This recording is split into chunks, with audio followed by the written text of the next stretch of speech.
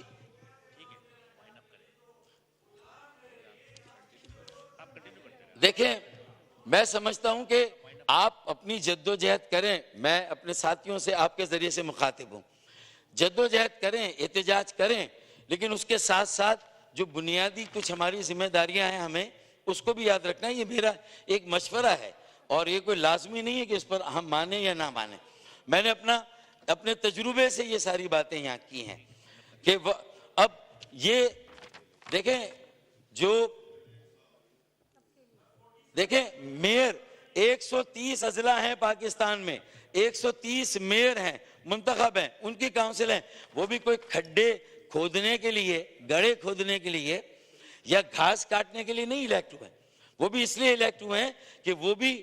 ذمہ داری کے ساتھ, اختیارات اور وسائل کے ساتھ ڈیلیور کریں. ہمیں ایک مؤثر, با اختیار, با وسیلہ, خود کفیل اور خود مختار شہری حکومت, مقامی حکومت کا بلدیاتی نظام قائم کرنا ہے, تاکہ اور نیشنل فائنانس کمیشن سے ہمیں براہ راست ان کو پیسے, وزرائے اعلیٰ کے پاس یہ پیسے نہیں جانے چاہیے, صوبوں میں یہ پیسے نہیں جانے چاہیے. جو صوبوں کو پیسے ملتے ہیں, بلدیات کے, مقامی حکومت کے پیسے اس میں ہیں, لیکن اگر 15 سالوں سے وہ پیسے بلدیاتی اداروں اور میئر حضرات کو نہیں مل رہے, تو میرے خیال میں یہ اس کا توڑ ہے کہ یہ